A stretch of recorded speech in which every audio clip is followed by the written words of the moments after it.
আলোচনার বিষয়বস্তু আজকে যেটা নির্ধারণ করা হয়েছে সেটা হচ্ছে বেনামাজিদের জন্য শাস্তির বয়ান। দুনিয়ার জমিনে প্রত্যেকটি জিনিসের নিয়মতান্ত্রিক রয়েছে, নিয়মের মধ্যে প্রত্যেকটি কাজ করা হয় বা করতে হয়। আমার পরিবারের মধ্য থেকে আমার বাবা যদি আমাকে বলে যে হলো তোমাকে 500 টাকা দিলাম, এটা দিয়ে বাজার খরচ করে নিয়ে আসো, এখন আমি সেই টাকা দিয়ে যদি মদ জুয়া খেলে যদি সেই টাকাকে যদি শেষ করে বাসায় এসে বলি যে আমি এখনো খরচ করতে পারি নাই, তখন বাবা বলবে যে আমি যে 500 টাকা দিলাম এই টাকা কোথায়? তখন কি জবাব দেব? তখন তো জবাব দেওয়ার মতো কোনো রাস্তা থাকবে না। তখন আমার কি শুরু হয়ে যাবে? শাস্তি শুরু হয়ে যাবে। শাস্তিটা কি ধরনের হতে পারে? তিনি আমাকে বকাও করতে পারেন, তিনি আমাকে মারপিটও করতে পারেন। এটা হচ্ছে দুনিয়ার ক্ষেত্রে। কেন বকা দিবে কিংবা কেন মাইট দিবে, এর পিছনে একটাই কারণ, আমি নিয়মের বহির্ভূত কাজ করেছি, নিয়মের বাহিরে কাজ করেছি। বাবা আমাকে 500 টাকা দিয়েছিলেন বাজার খরচ করার জন্য, কিন্তু আমি সেই বাজার খরচ না করে কি করেছি? আমি মদ জুয়া এইগুলোর পিছনে সেই টাকাটা ব্যয় করেছি। আমি সঠিক কাজে এই টাকাটা ব্যয় করিনি, এই কারণে আমার বাবা আমাকে মারপিট করতেছে, অর্থাৎ শাস্তি দিতেছে। ঠিক তদ্রূপ মহান আল্লাহ পাক রব্বুল আলামিন আমাদেরকে এই পৃথিবীতে পাঠিয়েছেন, কিন্তু আমরা আল্লাহ পাকের কাছে কখনো কোনো অবস্থায় দরখাস্ত করে আমরা আসিনি। আমরা বিনা দরখাস্তে মুসলিম হতে পেরেছি, বিনা দরখাস্তে আপনাকে আমাকে আল্লাহ দুনিয়াতে পাঠিয়েছেন। শুধু কি তাই, তিনি আমাদেরকে বিনা দরখাস্তে আমাদের শেষ নবী হযরত মুহাম্মদ রাসূলুল্লাহ সাল্লাল্লাহু আলাইহি ওয়াসাল্লামের উম্মত বানিয়েছেন বিনা দরখাস্তে। তো যিনি আপনাকে আমাকে দুনিয়াতে পাঠিয়েছেন, আমাদের কিছু করণীয় আছে। আমরা যে দুনিয়াতে এসেছি, আমরা কি অনর্থক এসেছি? জি না, তিনি আমাদেরকে অনর্থক পাঠান নাই, তিনি আমাদেরকে উদ্দেশ্য নিয়ে দুনিয়ার জন্য পাঠিয়েছেন। জান্নাত এবং জাহান্নাম সে মহান রব্বে কারীম সৃষ্টি করেছেন। এই জান্নাত এবং জাহান্নামের মধ্যে আল্লাহ পাকের বান্দাবান্দীরাই থাকবে, সেখানে অন্য কেউ থাকবে না। তবে এই জান্নাত এবং জাহান্নাম থেকে বাঁচার জন্য আমাদের কিছু করণীয় আল্লাহ পাক রব্বুল আলামিন এবং তার প্রিয় হাবিব আমাদের প্রিয় নবীজি সাল্লাল্লাহু আলাইহি ওয়াসাল্লাম বাতায়ে দিয়েছেন এই জান্নাত এবং এই জাহান্নাম নামক গজব থেকে বাঁচার জন্য। সুতরাং আমরা দুনিয়ার জমিনে এসেছি, আমাদের কিছু করণীয় আছে। এই সমস্ত করণীয়গুলোর মধ্য থেকে অন্যতম একটি করণীয় হলো নামাজ। এই নামাজ আল্লাহ পাকের দেওয়া বিধান, এই বিধানকে যদি আমরা না মানি, একটু আগে বললাম যে পরিবার থেকে 500 টাকা দিলে যেমন ওই টাকা আপনি অকারণে ব্যয় করলে আপনার উপরে শাস্তি হবে, শাস্তি চেপে আসবে, আপনাকে মেনে নিতে হবে। ঠিক তদ্রূপ নামাজ আল্লাহ পাকের একটি বিধান, এই ফরজ বিধান আল্লাহ পাক রব্বুল আলামিন আপনাকে আমাকে দিয়েছেন, এটা আপনাকে আমাকে অবশ্যই আদায় করতেই হবে। যদি আদায় না করি তাহলে কি হবে? শুনুন, এই ফরজ বিধানকে আমরা যদি আদায় না করি, আল্লাহ পাক রব্বুল আলামিনের এই ফরজ হুকুম যদি আমরা আদায় না করি, তাহলে ওই ব্যক্তিকে বলা হয় কি? বেনামাজি। অর্থাৎ নামাজের বিষয়ে আমরা যদি আল্লাহ পাকের হুকুম অর্থাৎ নামাজ না পড়ে আজানের পরে আমরা দুনিয়াবি কাজের মধ্যে ব্যস্ত থাকি, আজানের পরে যদি আমরা পারিবারিক কাজের মধ্যে ব্যস্ত থাকি, পারিবারিক কাজের মধ্যে ব্যস্ততা থাকার কারণে আমরা কি পড়ি না? নামাজ পড়ি না, তাহলে ওই ব্যক্তিকে তখন কি বলা হবে? বেনামাজি। যেরকম কি নামাজি? বেনামাজি। অর্থাৎ ওই ব্যক্তি নামাজি নয়। যদি নামাজি হতো তাহলে সে কাজের চাপের কারণে এখন পড়তে পারতেছে না, সে 10 মিনিট পরে হোক, 1 ঘন্টা পরে হোক, কিংবা যতক্ষণ পর্যন্ত নামাজের ওয়াক্ত আছে ততক্ষণ পর্যন্ত সে নামাজটা পড়ে নিতে পারত। কিন্তু এমন ব্যক্তি আছে নামাজ পড়ে না, তাহলে ওই ব্যক্তিকে বলা হয় বেনামাজি। আর এই বেনামাজিদের জন্য মহান আল্লাহ পাক রব্বুল আলামিনের হাবিব প্রিয় নবীজি সাল্লাল্লাহু আলাইহি ওয়াসাল্লাম হাদিসের মধ্যে 15টি শাস্তির কথা উল্লেখ করেছেন। যেটা বলেন কয়টি? 15টি শাস্তির কথা উল্লেখ করেছেন। এই 15টি শাস্তি আমাকে অবশ্যই মেনে নিতেই হবে, এটা থেকে কোনো কি নাই, রেহাই নাই। কার জন্য? আমি যদি নামাজ না পড়ি, আমি যতই আলেম হই না কেন, আমি যতই ইমাম সাহেব হই না কেন, আমি ছুটি থেকে যখন বাড়িতে যাই তখন যদি নামাজ না পড়ি, এটার জন্য আমাকে এই 15টি শাস্তি আমাকে অবশ্যই মেনে নিতে হবে। সুতরাং যারা বেনামাজি অর্থাৎ আল্লাহ পাকের এই মধুর বাক্য আযান কানের মধ্যে শোনার পরে যদি নামাজ না পড়ি আমরা, আমাদের জন্য 15টি শাস্তি অপেক্ষা করতেছে। এই 15টি শাস্তির মধ্য থেকে দুনিয়াতে 6টি শাস্তি, অর্থাৎ এই 6টি শাস্তি দেখা যাবে। দুনিয়াতে 6টি আযাব কাদের জন্য? যারা আল্লাহ পাকের প্রিয় বাক্য আযান শোনার পরে যারা নামাজ পড়বে না, এদের জন্য কয়টা শাস্তি? 6টি। মানে দুনিয়াতে 6টি, সর্বমোট 15টি, কিন্তু দুনিয়াতে জীবিত অবস্থায় কয়টি? 6টি। সুতরাং এই 6টি শাস্তিকে আমরা মানে এই 6টি শাস্তির মধ্যে কি আমরা অন্তর্ভুক্ত হতে চাই? আমরা কেউ এই 6টি শাস্তির মধ্যে অন্তর্ভুক্ত হতে চাই না।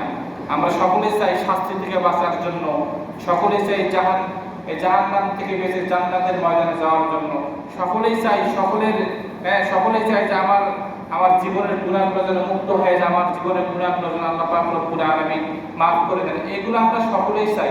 একটা পাগলও বলে যে আমি জাহান্নামে যাব না, আমি জান্নাতে যেতে চাই। সুতরাং জান্নাতে যদি যেতে চাই, আপনাকে আমাকে জান্নাতে যাওয়ার মতো কাজগুলো করতে হবে। আর যদি আমরা এই বেনামাজি হয়েও যদি জান্নাতে যাওয়ার আশা করি, তাহলে এটা হবে না। তাহলে বেনামাজিদের জন্য আমাদের এই বেনামাজিদের জন্য 15টি শাস্তি। এই 15টি শাস্তির মধ্যে দুনিয়াতে 6টি শাস্তি এবং মৃত্যুর সময় 3টি শাস্তি হবে। কিসের সময়? মৃত্যুর সময় 3টি শাস্তি, এরপরে কবরে 3টি শাস্তি, এরপরে যেটা হবে হাসরের ময়দানে 3টি শাস্তি। চলে বলেন কয়টি? 3টি শাস্তি। এই হলো সর্বমোট কয়টি শাস্তি? 15টি শাস্তি। এই 15টি শাস্তি আমাদেরকে মেনে নিতেই হবে। কাদের জন্য? যারা নামাজ পড়বে না। এই 15টি শাস্তির মধ্য থেকে আজকে আমরা আলোচনা করব বেনামাজিদের জন্য হাসরের মাঠে 3টি শাস্তির কথা। হাসরের মাঠে কয়টি শাস্তি? 3টি শাস্তি। এই শাস্তিগুলো কি আপনি কি মানে সহ্য করতে পারবেন? কখনোই পারবেন না, আমিও পারবো না, কেউ পারবো না। মহান রব এই শাস্তিগুলো সহ্য করার মতো এরকম ক্ষমতা মহান রব কাউকে দেয় নাই, আর কাউকে কিয়ামত পর্যন্ত দেবেও না। কিন্তু যখন কিয়ামত হয়ে যাবে তখন আমাদেরকে শাস্তিগুলো মেনে নিতেই হবে এবং এই শাস্তিগুলো আমাদেরকে ভোগ করতেই হবে। সেই শাস্তি থেকে তখন এখন বাঁচার উপায় থাকবে না। বেনামাজিদের জন্য 1 নম্বর শাস্তি হাসরের ময়দানে। বেনামাজিকে হাসরের ময়দানে একটি সাপ এসে খোঁজ খবর করবে, খোঁজ নেবে। একটি সাপ এসে এরকম ভাবে ঘোরাফেরা করবে আর খোঁজ করবে যে বেনামাজিটা কোথায়। এক একটা বেনামাজিদের জন্য এক একটা সাপ মহান আল্লাহ পাক রব্বুল আলামিন নিযুক্ত করে রেখেছেন। বেনামাজিকে এই সাপটি খোঁজ খবর করবে। খোঁজ খবর করতে করতে শেষ পর্যন্ত যখন বেনামাজিকে পেয়ে যাবে, বেনামাজির পা থেকে মাথা পর্যন্ত ওই বেনামাজির শরীরের মধ্যে দংশন করতে থাকে, মনের আনন্দে দংশন করতে থাকবে। কাকে দংশন করবে? বেনামাজিকে, অর্থাৎ যারা আযান শোনার পরেও যারা নামাজ পড়ে নাই। এখন আপনি চিন্তা করেন, আপনি আযান শোনার পরে আপনি নামাজ পড়বেন নাকি বাড়িতে বসে থাকবেন, সেটা আপনার ব্যাপার। আমার সেটা বলার কর্তব্য, আমি বললাম। হাসরের ময়দানে বেনামাজির 1 নম্বর শাস্তি কি হবে? বিশাল আকারের একটি সাপ, অর্থাৎ বিষাক্ত সাপ। বিশ্বনবী সাল্লাল্লাহু আলাইহি ওয়াসাল্লাম বলেন যে সাপ যদি দুনিয়ার জমিনে একবার এসে শুধুমাত্র যদি দম ফেলতো, এই দম ফেলার কারণে, এই নিঃশ্বাসটুকুর কারণে এই সারা পৃথিবী পুরো ছাই হয়ে যেত। শুধু নিঃশ্বাসের এত বিষ। সেই সাপ আপনাকে আমাকে দংশন করবে। সেই সময়টা আমরা কি করতেছি? অপেক্ষা করতেছি। এই সময়টা আমাদের জন্য সামনে আসতেছে। তাহলে কেন দংশন করবে? সাপ দংশন করবে আর বলবে তুমি আল্লাহ পাকের বাক্য আযান শুনেছো, নামাজে আসোনি, এই জন্যই আমি তোমাকে দংশন করতেছি। আমি তোমার আজকের এই হাসরের মাঠের প্রিয় খোরাক। এই খোরাক হয়ে সাপ আমাদেরকে দংশন করতে থাকবে। এই সাপের দংশন খেয়ে একবার দংশন করা মাত্র ৭০,০০০ গজ মাটির নিচে আমরা ধসে যাবো। মাটির নিচে তলিয়ে যাবো ৭০,০০০ গজ। চিন্তা করেছেন? তাহলে কত বিষাক্ত সাপ সেটা। সেই বিষাক্ত সাপ আপনাকে আমাকে দংশন করবে। সেটার জন্য আমাদেরকে সেই সাপের দংশন থেকে যদি বাঁচতে চাই, তাহলে আপনাকে আমাকে নামাজি হতে হবে। আল্লাহ পাকের বাক্য আযান শুনেছি, আযান শোনার পরে আপনাকে আমাকে 5 ওয়াক্ত নামাজ মসজিদে এসে জামাতের সহিত আদায় করতে হবে। হাসরের ময়দানে বেনামাজিদের জন্য 2 নাম্বার শাস্তি যেটা হবে, 30,000 বছরের পুলসিরাতের রাস্তা হীরার চেয়েও ধারালো। শুধু কি তাই, বিশ্বনবী সাল্লাল্লাহু আলাইহি ওয়াসাল্লাম বলেছেন এই ধারালো এই 30,000 বছরের রাস্তা এই পুল নামক এই পুলসিরাতের মধ্যে যখন পা দিবে, পা দেওয়ার সঙ্গে সঙ্গে বেনামাজির পাগুলো গলে, বেনামাজির শরীরগুলো গলে যে নিচে যে জাহান্নাম রয়েছে এই জাহান্নামের আগুনের মধ্যে পড়ে যাবে। এই জাহান্নামের মধ্যে এরকম ছুরি, এরকম ধারালো অস্ত্র এরকম করে রাখা রয়েছে। আবার এর অজগর সাপ সহ আরো বিষাক্ত সাপের আসলো ক্ষুধার জন্য হাহা করতেছে আর বলতেছে একটু তাড়াতাড়ি আসো, আমি ক্ষুধার জন্য আর বাঁচতেছি না, ক্ষুধার জন্য বাঁচতেছি না, হে বেনামাজি একটু তাড়াতাড়ি আসো। বেনামাজি যখন এই পুলসিরাতের এই পুলের মধ্যে যখন পা দিবে, সঙ্গে সঙ্গে সে বেনামাজি নিচে এই জাহান্নাম নামক স্থানের মধ্যে পড়ে যাবে। সঙ্গে সঙ্গে সেই সাপ তাকে খেয়ে ফেলবে। খেয়ে ফেলার পরে তার কি মৃত্যু হয়ে যাবে? তার মৃত্যু হবে না। মানুষের মৃত্যু হবে একবার, এই জাহান্নামের এই দুনিয়ার জমিনে একবার মৃত্যু হওয়ার পরে কিয়ামতের ময়দানে আল্লাহ পাক রব্বুল আলামিন তাকে কি করবেন? জীবিত করবেন। ওই জীবিত করা শেষ।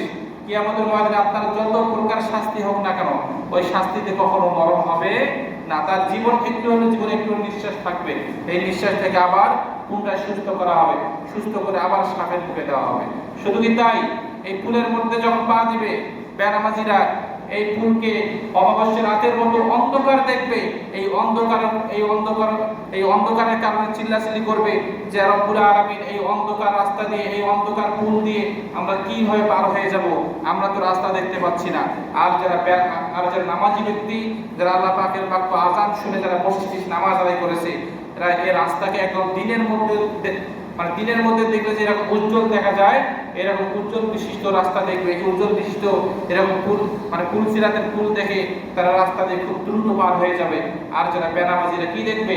অন্ধকার দেখবে, তারা কখন পার হতে পারবে না। তারা পুলের মধ্যে পা দেওয়া মাত্র নিচে পড়ে যাবে। আর নিচে কি রয়েছে? বিষাক্ত সাপ এবং ধারালো অস্ত্রগুলো এরকম ভাবে খাড়া করে রাখা হয়েছে। এই শাস্তি আমাদের জন্য অপেক্ষা করছে। এখন আপনি চিন্তা করেন, নামাজ পড়বেন নাকি পড়বেন না? আমি নামাজ পড়বো কিনা এটা আমাকে চিন্তা ফিকির করতে হবে। অবশ্যই আমাকে নামাজ পড়তে হবে যদি এই শাস্তি থেকে বাঁচতে চাই। বেনামাজিদের জন্য হাসরের ময়দানে 3 নাম্বার যে শাস্তির কথা বলা হয়েছে, বেনামাজিদের জন্য মহান আল্লাহ পাক রব্বুল আলামিন ওয়াইল নামক জাহান্নাম অনেক আগে থেকে ঠিক করে রেখেছেন। যেরকম কি নামক জাহান্নাম? ওয়াইল নামক জাহান্নাম। এই জাহান্নামের আগুন হবে টকটকে লাল। এই জাহান্নামের আগুনের মধ্যে যখন ফালানো হবে বেনামাজিকে, তখন এত পরিমাণ এই জাহান্নামের গর্ত যে এত পরিমাণ ৭০,০০০ বছর লাগবে এই জাহান্নামের শেষ গর্ত পর্যন্ত পৌঁছাইতে। বলি নাউযুবিল্লাহ।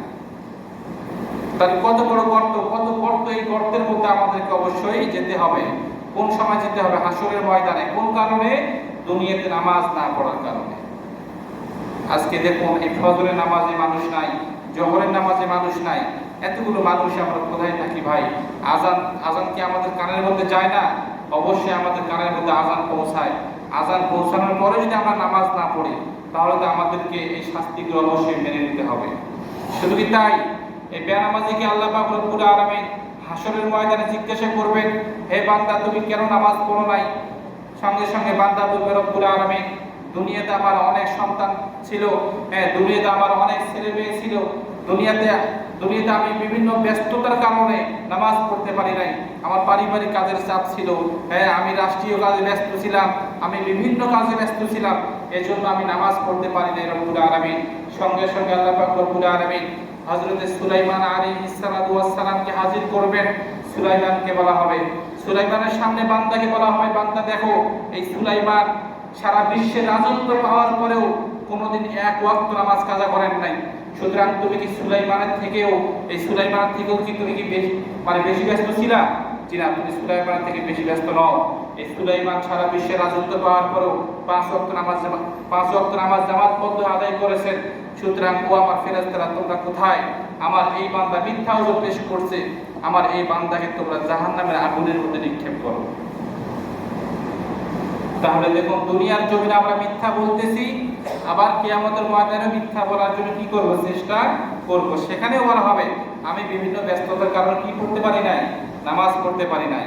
আল্লাহ পাক এগুলো, এই বয়ানগুলো অনেক সে আজ থেকে 1400 বছর পূর্বে সাজায় রেখেছেন। সুলাইমানকে আল্লাহ তাআলা সারা বিশ্বের কি দিয়েছিলেন?